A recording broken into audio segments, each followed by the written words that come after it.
Okay, welcome everybody to day 2 of AVID Summer Institute 2021 Digital XP.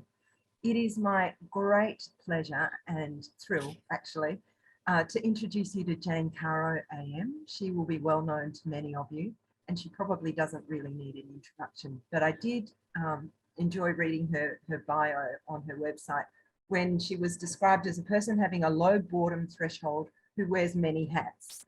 So Jane is known as an author, a novelist, a lecturer, a mentor, a social commentator, a columnist, a workshop facilitator, a speaker, a broadcaster, and a very prestigious Walkley Award winner. I love the title of Jane's books. She has a book where she's a co-author. The book is called The Stupid Country, and I'm looking forward to reading that. I hadn't found that before. She's got a new book due out in March, and she may tell you about that. She's funny, astute, thoughtful, a defender of women, and most importantly, she's a defender of teachers. So I'm going to hand over to Jane to welcome us to country, to acknowledge country, and also to tell us about her thoughts on the state of education in Australia. Thanks, Jane. Thank you, Claire. It's absolutely lovely to be here. And I need to begin by acknowledging the traditional owners of the land on which I'm sitting right now, who are the Camaragal people of the Eora Nation.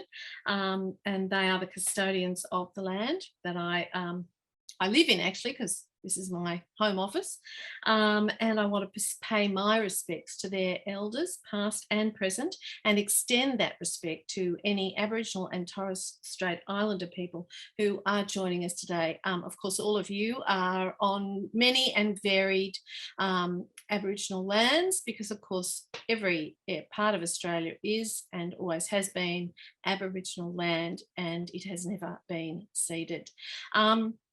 So thank you so much to AVID and for asking me to come and speak to you, and to all of you for fronting up for yet another Zoom. Because I know that teachers have been doing, well, probably more Zoom than just about anyone else in the country. And I've done a bit, but I don't think I'd come anywhere near what you guys have been doing. And wonderful technology that it is. I mean, I can't imagine.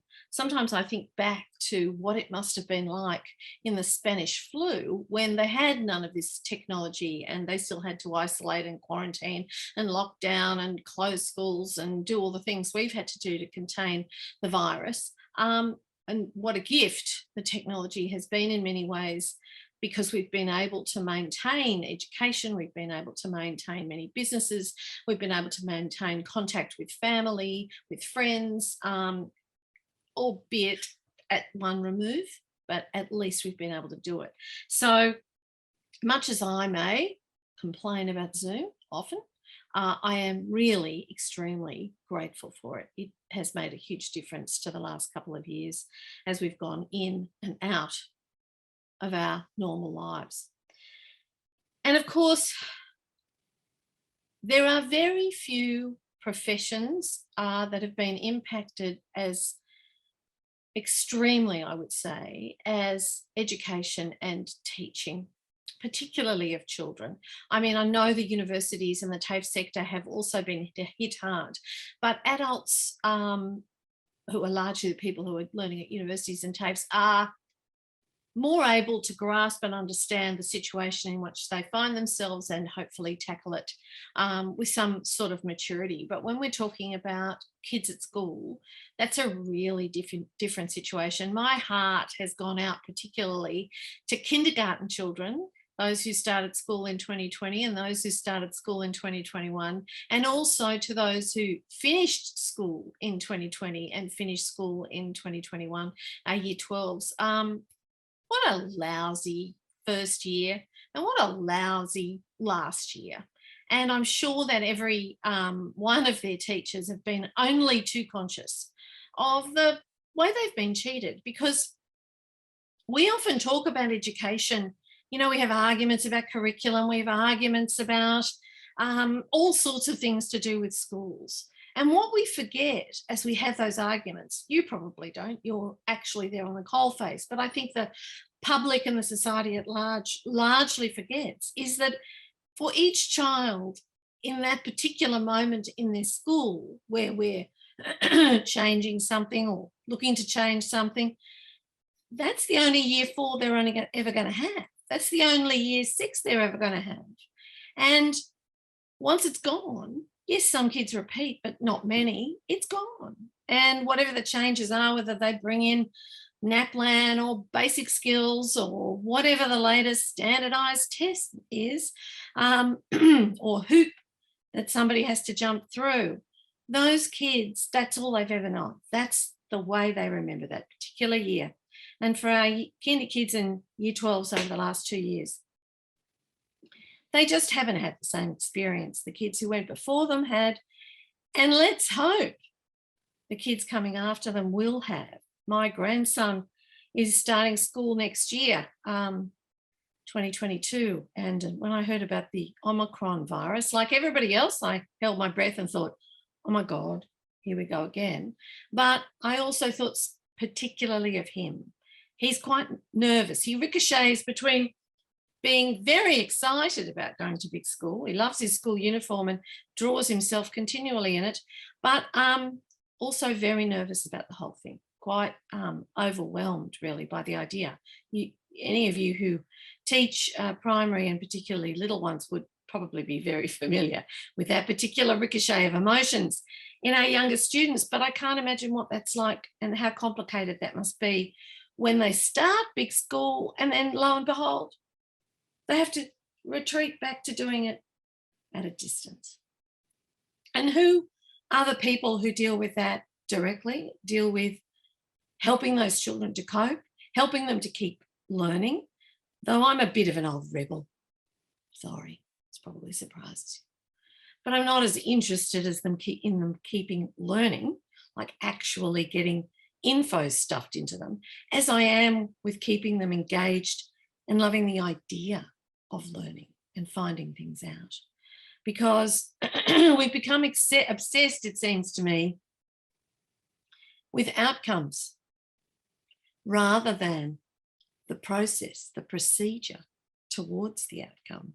And to my mind, it's always been about the getting there, not the there.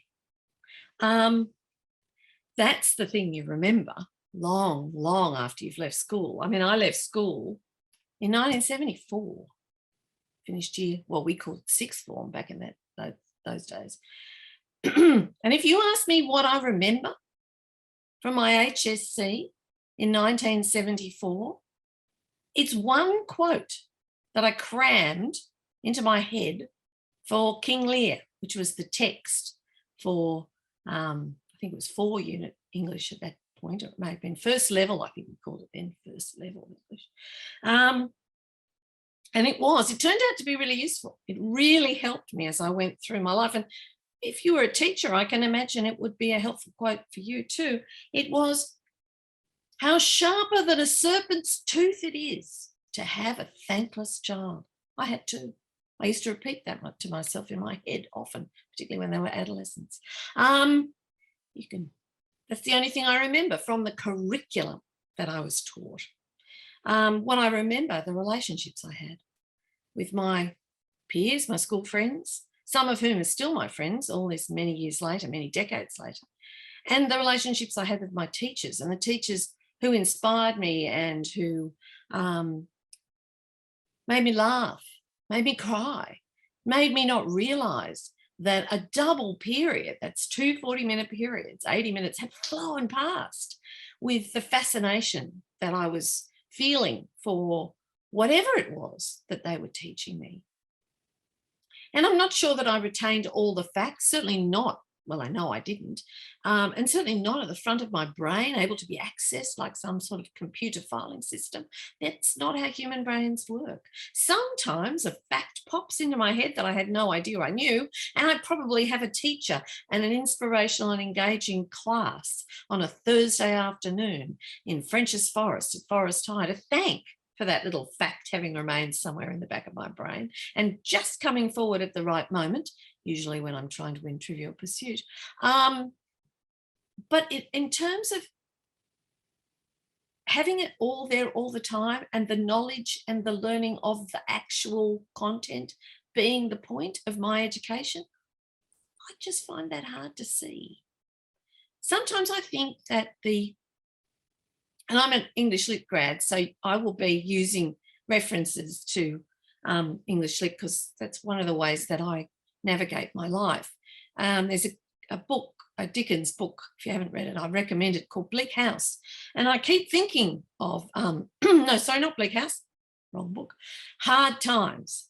And I keep thinking of it as I think about where we're at now in the Western world and probably across the world right at this moment in history. We are in hard times. And in hard times, there is a character called Mr. Gradgrind.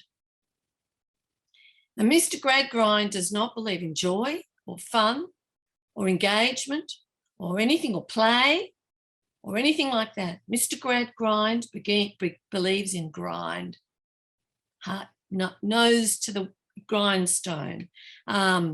Nothing. In fact, if something is pleasant, it's not legitimate. You can't possibly have actually learnt it. All learning must be suffering, must be painful, must be dragged into your brain. Otherwise, it's not valuable. And I just think that's dead wrong. So did Dickens, by the way. Mr. Gradgrind is not a character he admires. It actually has the opposite of the desired effect. It drives people, not just kids, people, away from learning. It turns it into a misery. It turns it into a burden. It turns it into a duty. It turns it into something you have to do, not something you want to do. And it is very educational for me at my stage in life to watch my two grandchildren, 3 and 5, and how eager they are to learn things, how desperate they are to learn things. And in fact, how it's the adults who kind of wearily hold them back from learning things. No, I don't want to read you that story again. No, I don't want to draw pictures all afternoon because, frankly, it tends to drive you crazy. But nevertheless, they are desperate to learn, to improve, to do better. And yet I sometimes worry, not that our teachers, because our teachers, I know, are not Mr. Gradgrinds. They're not Professor Umbridges either, those of you who've seen Harry Potter.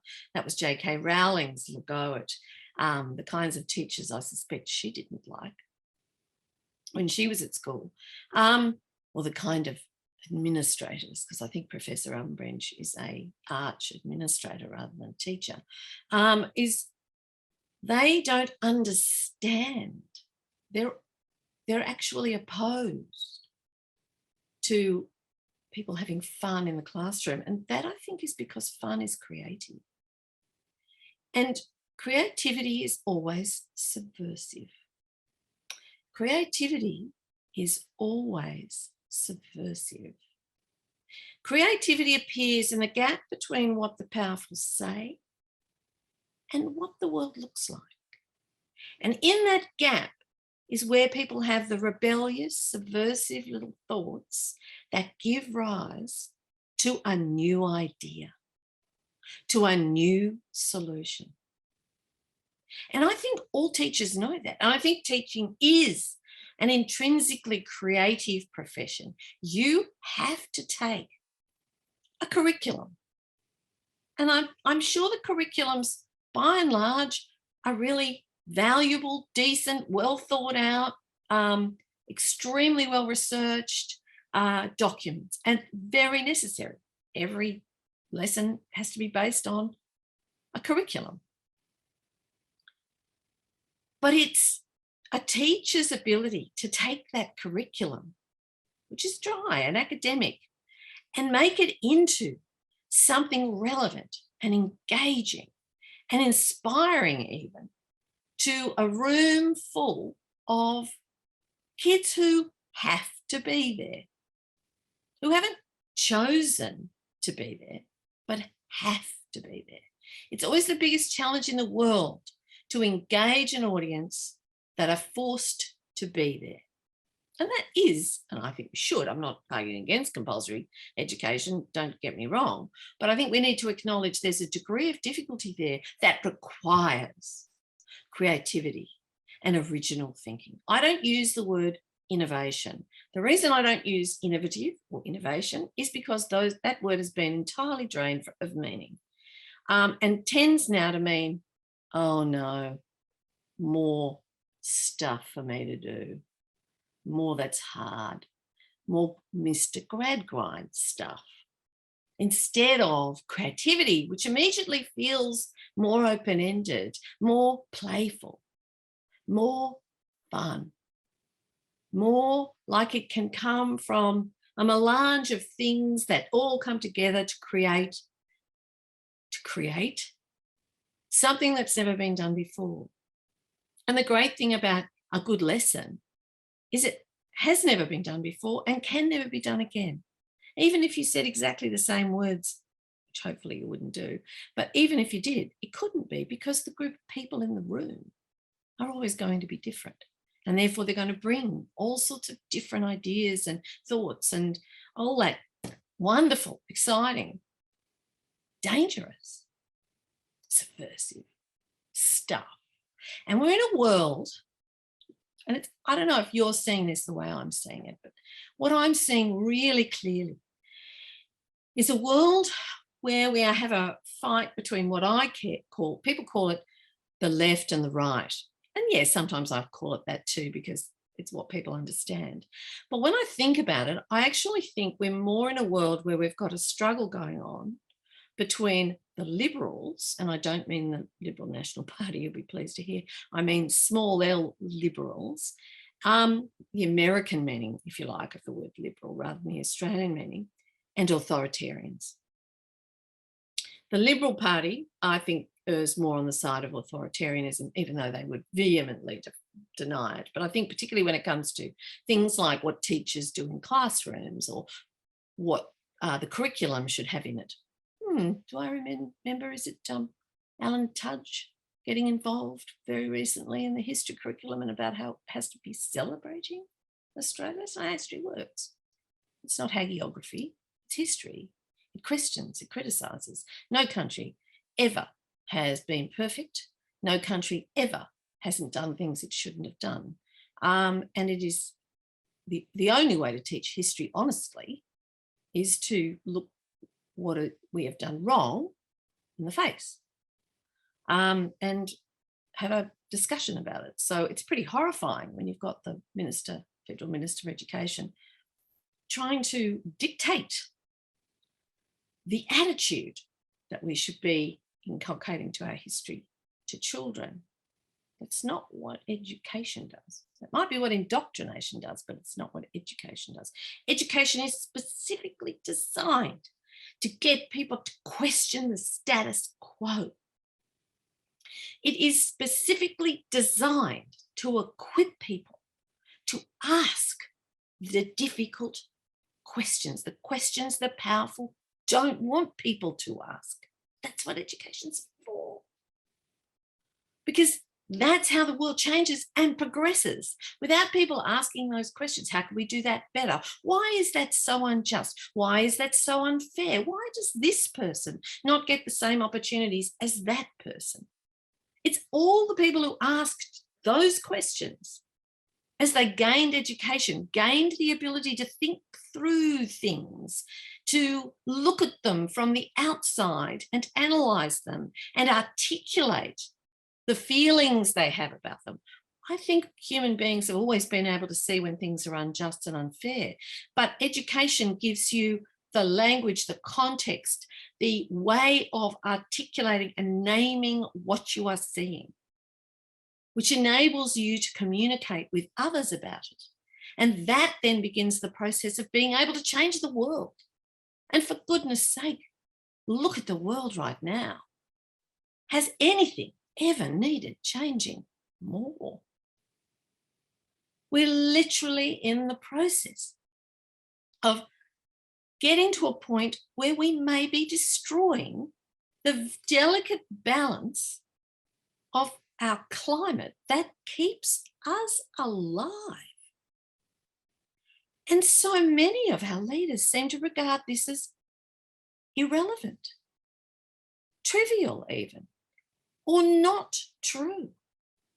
And this is a direct attack. This like the anti-vaxxers, and it interests me that we have many people in power who are vehemently opposed to the anti-vax movement, very determined that we should all get vaccinated. And I completely agree with them, we should all be vaccinated, but they use science.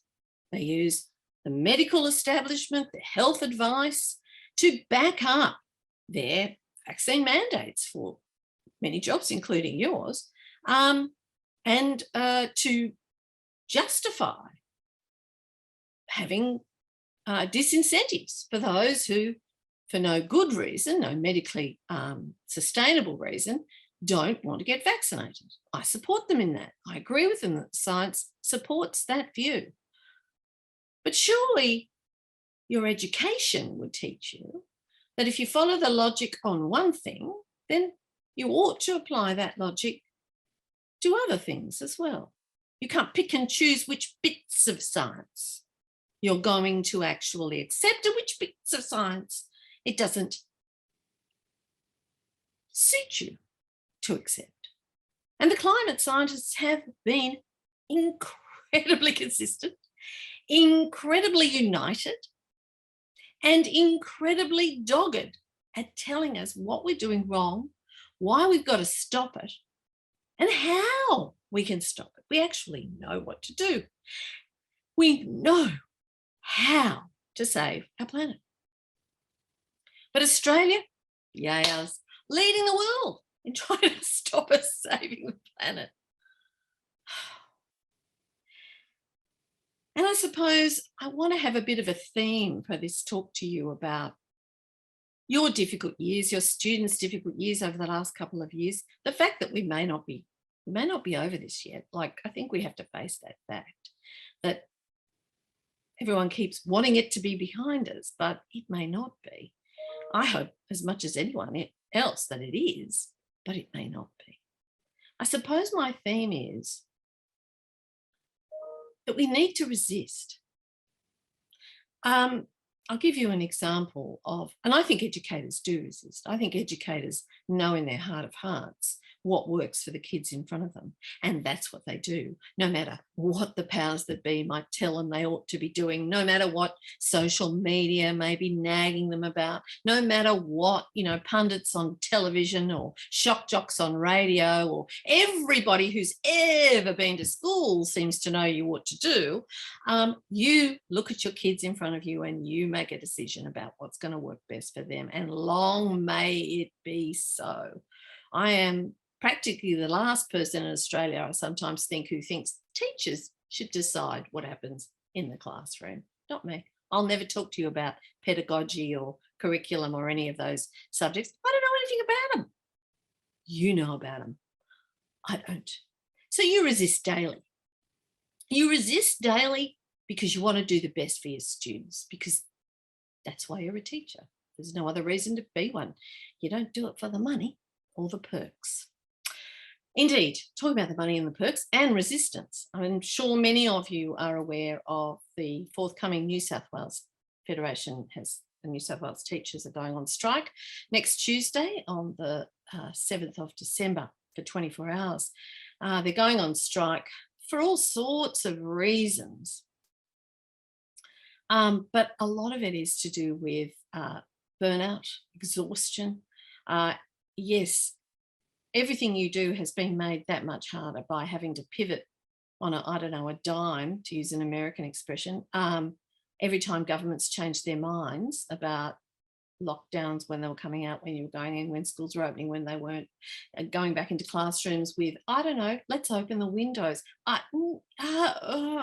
It just doesn't sound particularly wonderful. But also, the people who are striking are doing it because they feel that for years and years, decades even, there has been an absolute flattening out of pay grades for teachers in comparison to similar professions. There has been a ramping up at the same time of workload, particularly of the work that teachers didn't go into teaching to do, which I think is often the work that the departments of education used to do, but now seem to have put onto the teaching profession, which has meant that your hours of work has increased exponentially. The Gallup review that was done in New South Wales at the behest of the Teachers Federation said that on average teachers are working 55 hours a week. Frankly, you're not paid enough to do that. I don't think anyone should work 55 hours a week, by the way. You can't have a good family life of your own. You can't have decent physical health. You can't have decent emotional health if you work those kinds of hours, particularly on a regular week in, week out basis. It's not good for anyone. And it can't be good for your students. If you've got an exhausted teacher, they're not going to be doing their best.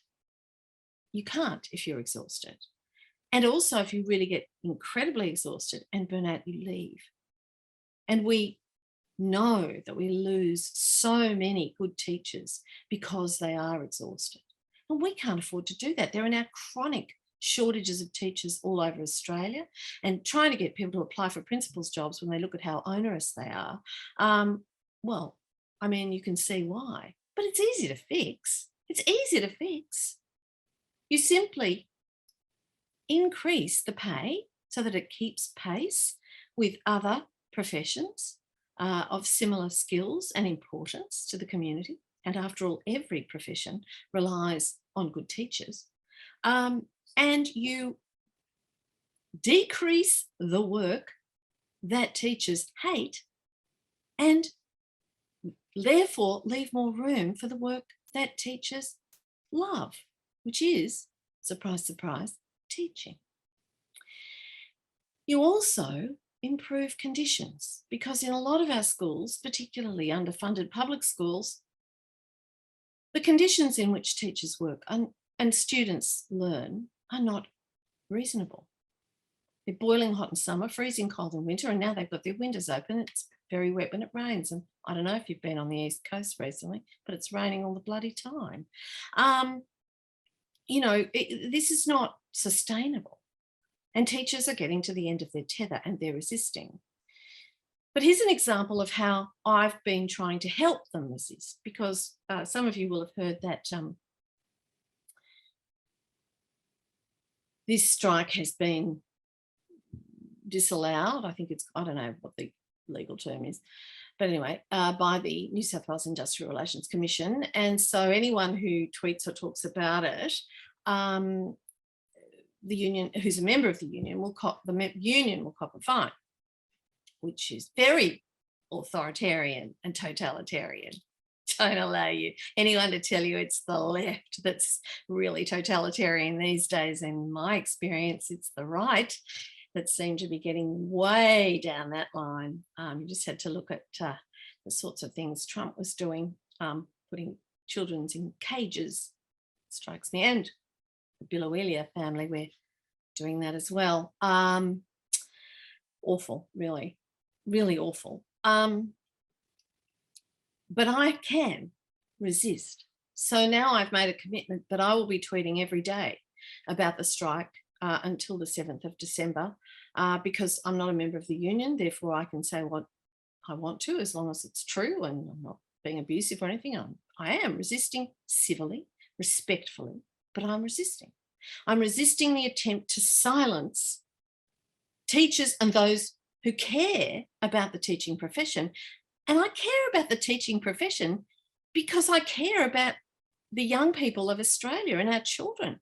And I care about Australia being an educated, thoughtful, critical, creative, subversive, questioning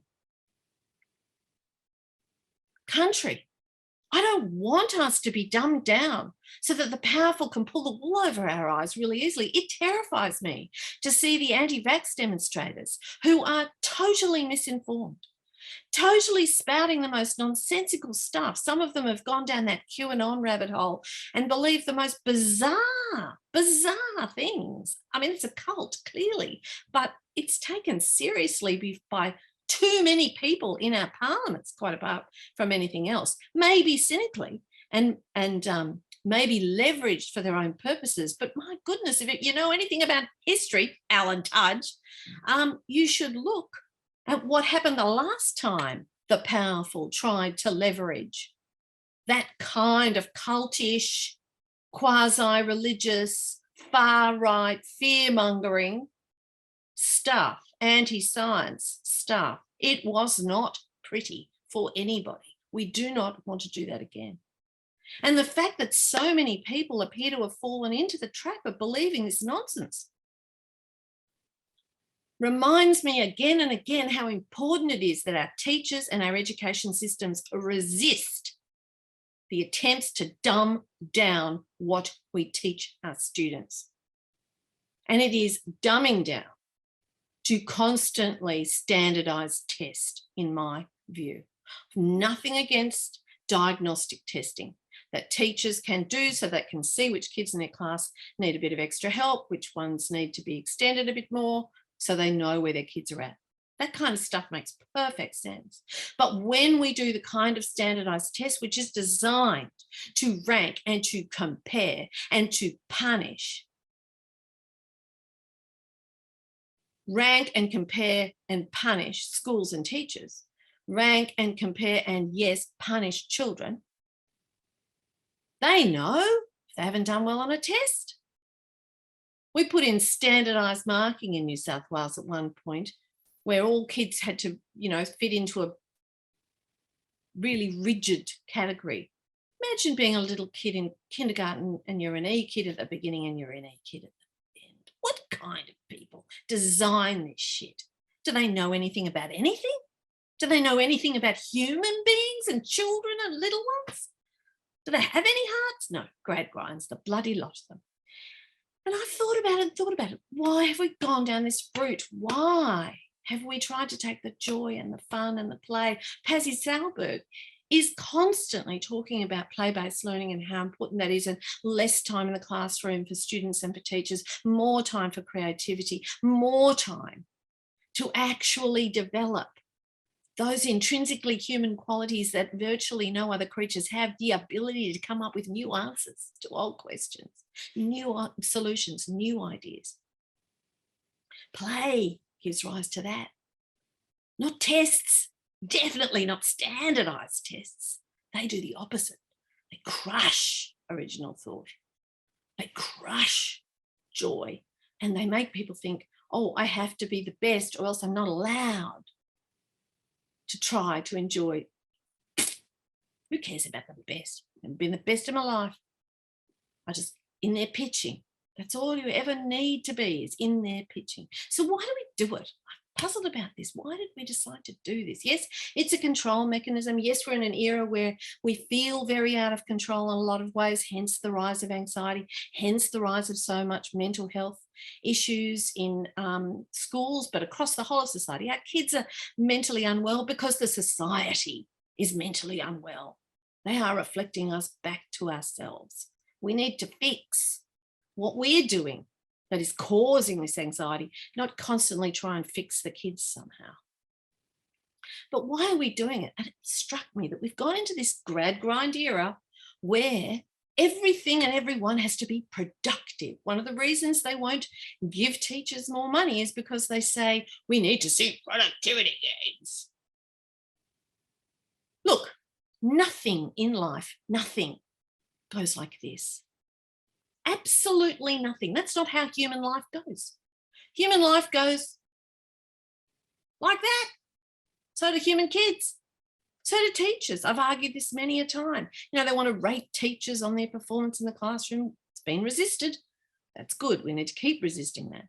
And I said, well, what do you do if you've got a fabulous teacher who, I don't know, goes through a divorce, or whose partner is diagnosed with cancer? They might not be that good for the next couple of years. No, human beings are like that. They suffer when things go badly wrong, and that can impact on what they're doing. Do you dock their pay? That'll help. That'll make things better. That'll improve them. Who are these people? How do they get to elected office? How do they get to run anything if they don't understand this basic stuff? Continuous improvement is nonsensical. Nothing continuously improves. Nothing. Look at me, I'm 64. It's not been a continuous improvement. Let me tell you. So what? Some things have improved. My confidence better. My interior has improved. because I've learnt and grown and experienced things and had bad times and good times and learnt a lot from all of that. But my exterior hasn't improved. Mind you, it's less important than my interior. And the answer I came up with about why we decided we had to rank and standardise tests and what was it Obama said, constantly weighing the pig won't make the pig any fatter, do all that, constantly weigh the pig, is because of neoliberalism. And we fell in love with the idea of productivity being the reason people are here on earth. Nonsense. We are not here to be productive. That's a capitalist's wet dream, not actually the reality. And how do you make children productive? Damn, bloody kids, they don't fit. They don't fit the philosophy, the political ideal. Oh, I know, said some bright sparkle, thought it. You test them. You test them and you give them a mark, and then you decide if their marks go up, that at least their teachers are being productive, but if their marks go down, their teachers are not. These people are fools. Whoever taught them, well, probably wasn't their fault. They tried. As every teacher knows, not every student you have will cotton on to what you're trying to teach them, because teaching is that. It's an opportunity. If a child learns, they have to enter into that contract and be open to the idea of learning. Yes, it's a teacher's job to do everything they know how to make it easy for a child to want to learn.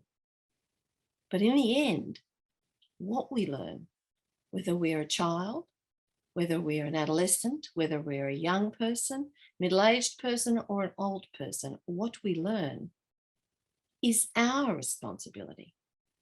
What we teach is our responsibility too. I applaud the teaching profession for its patience, for its resistance, for its persistence.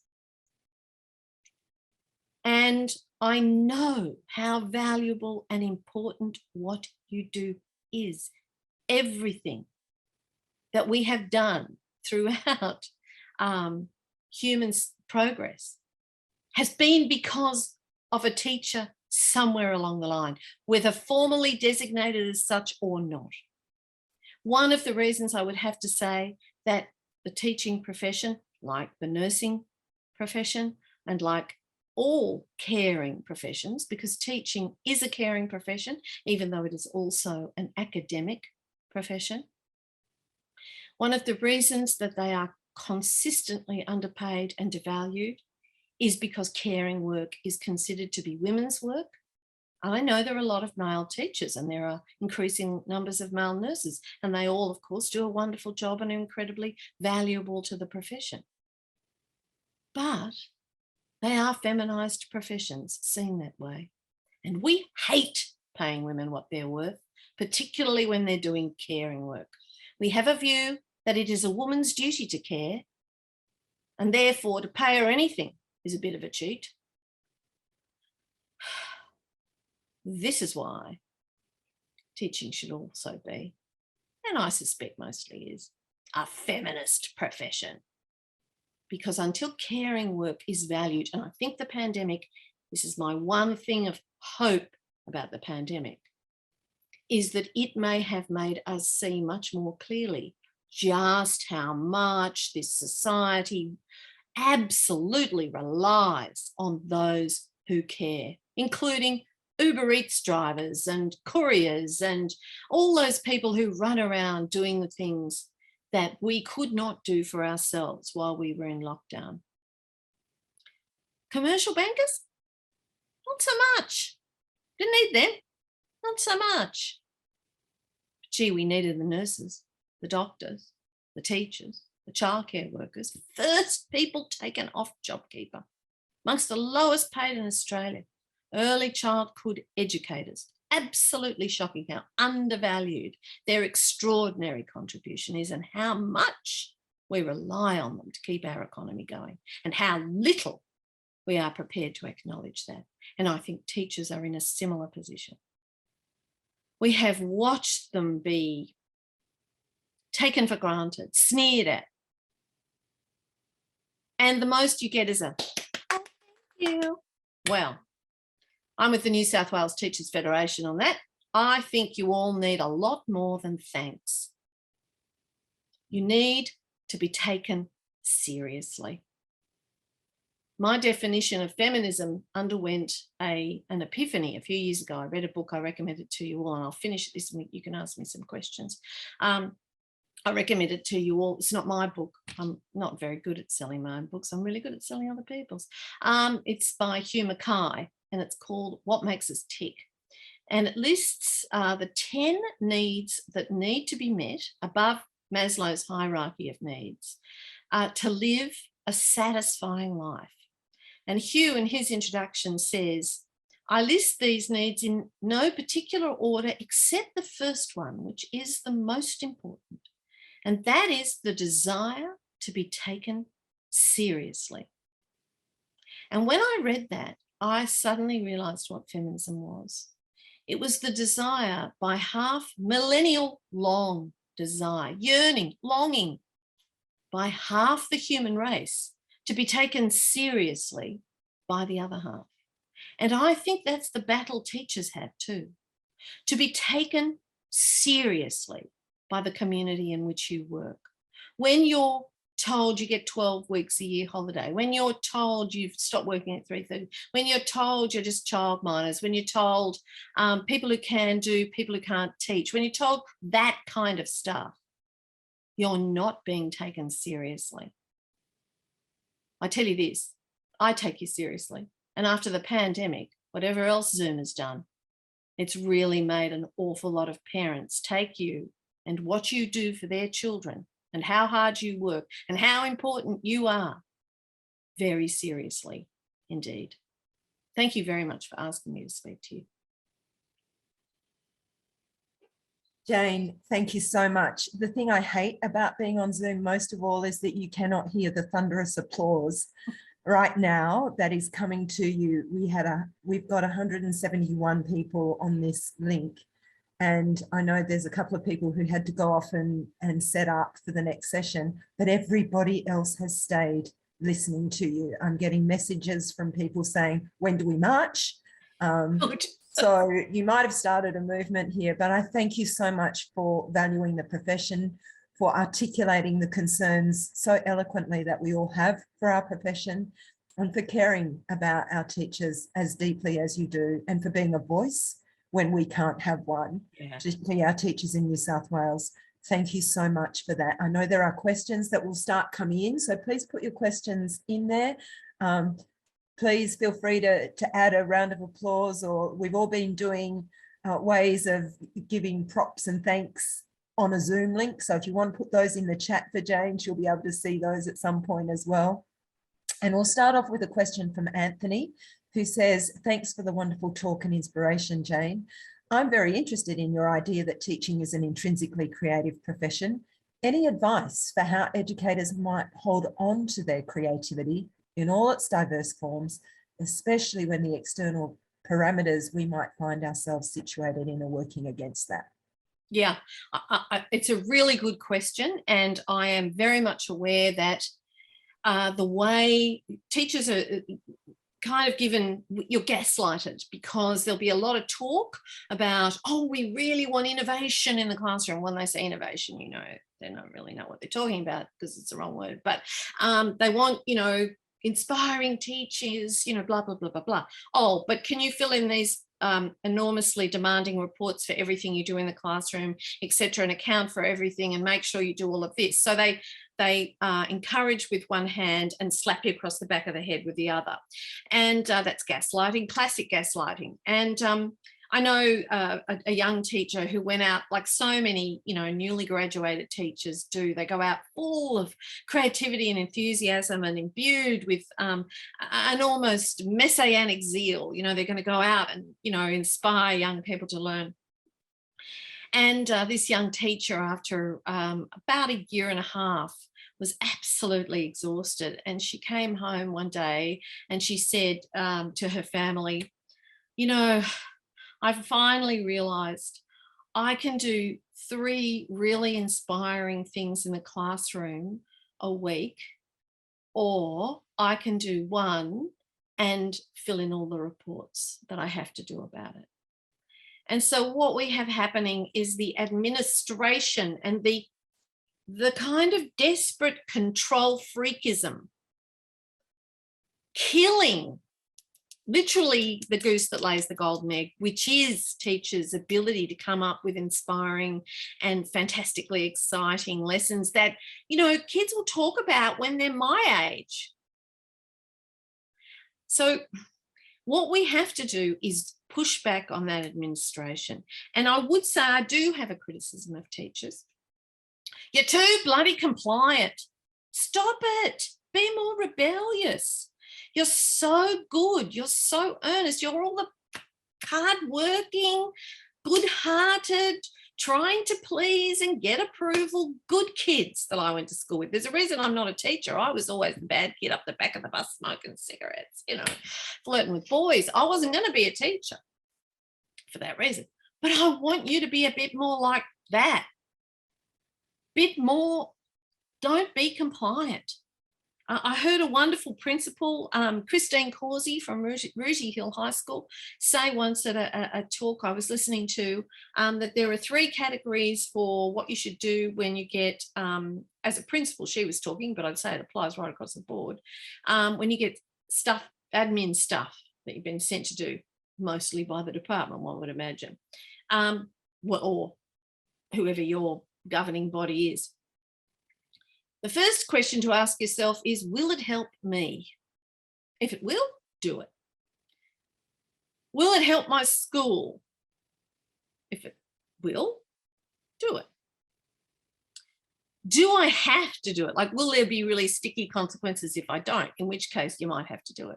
If it doesn't meet any 3 of those criteria, she says she has a special filing cabinet for it, the bin. There should be more of that. If you don't want to go on strike, go slow. Don't do the admin.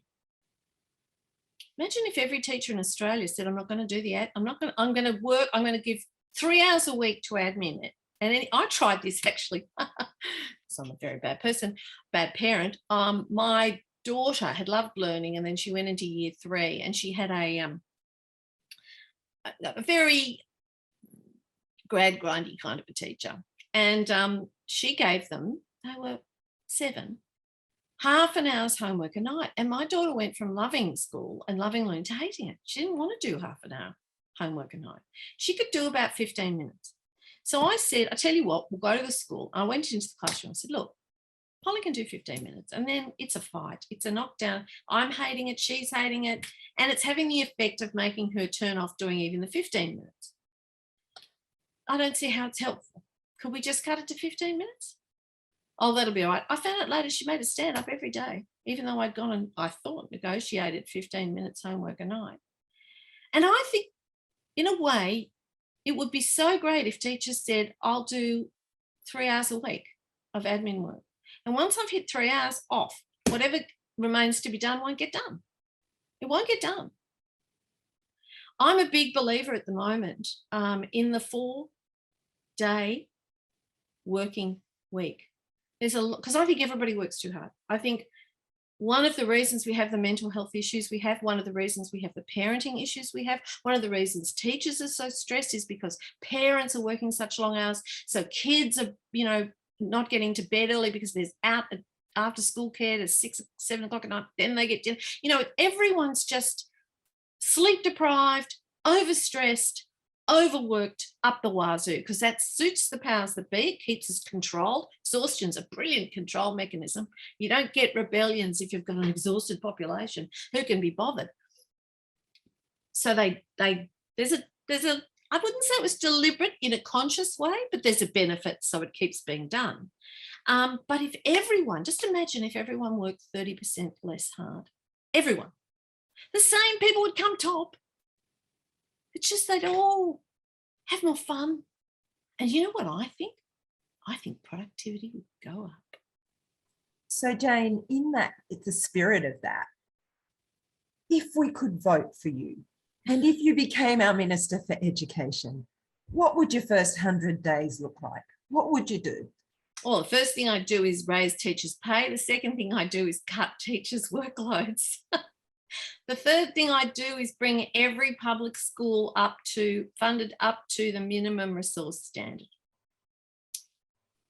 So when are you going into politics so we can all vote for you? Because that sounds pretty much like the way I think many of us think the profession needs to go.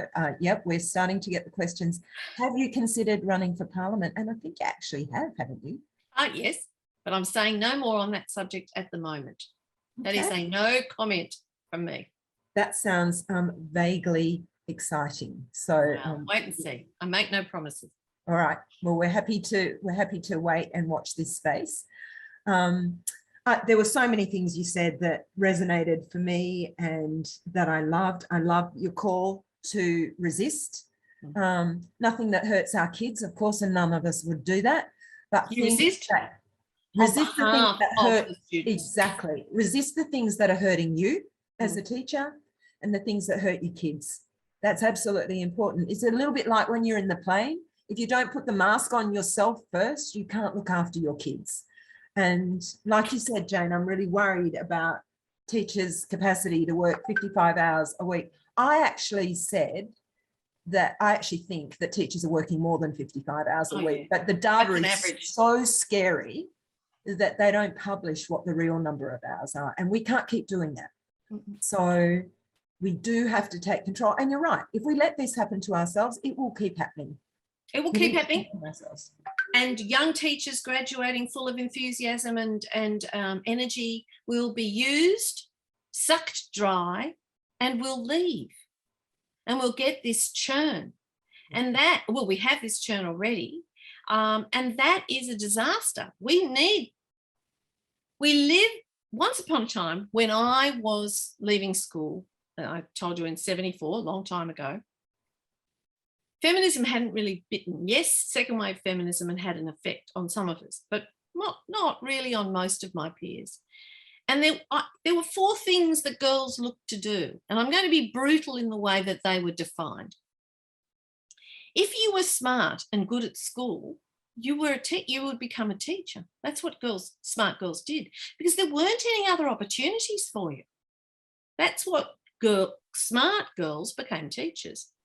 If you were somewhere in the middle, you probably went to secretarial college and you became a secretary or a PA and that sort of thing. Then if you were a bit creative, maybe you became a hairdresser, and the rest went and did factory work or whatever else. And it was seen as a kind of stopgap measure until you met the man of your dreams, had children and settled down and lived happily ever after.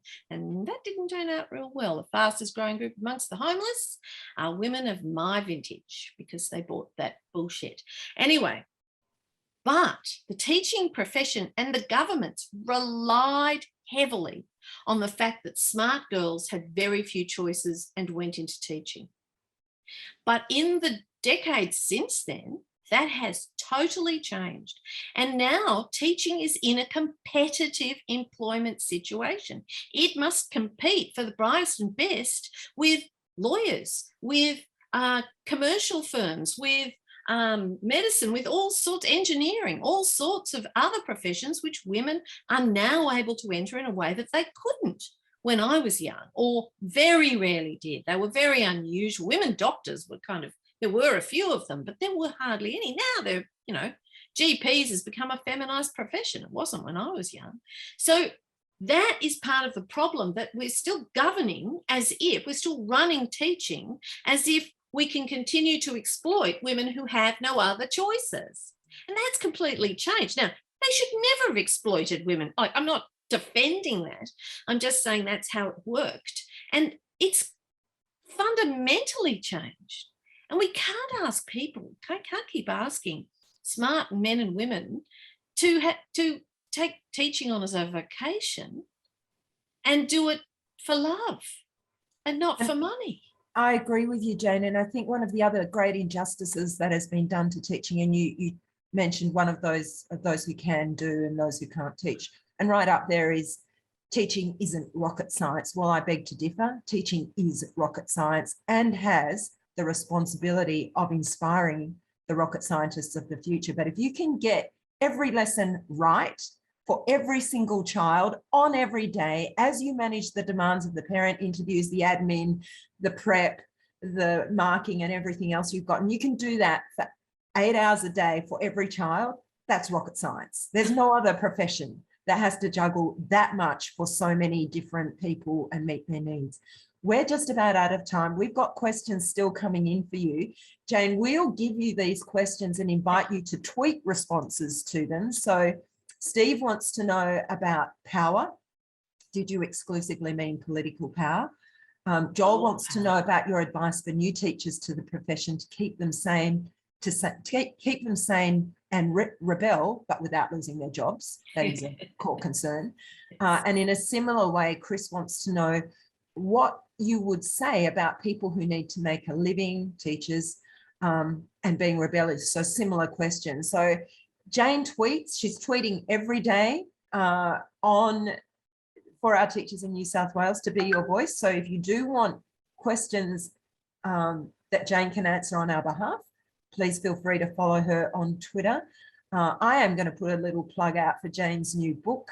She didn't ask me to do this, but I'm excited by the sound of her new book. It's called The Mother, and she described it as a feminist revenge fantasy. So that will be fun, and that's coming out in March.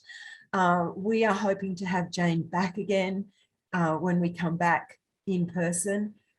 In the meantime, we consider Jane a friend, a colleague, and an inspiration for the profession, and most importantly, a defender of teachers and the teaching profession.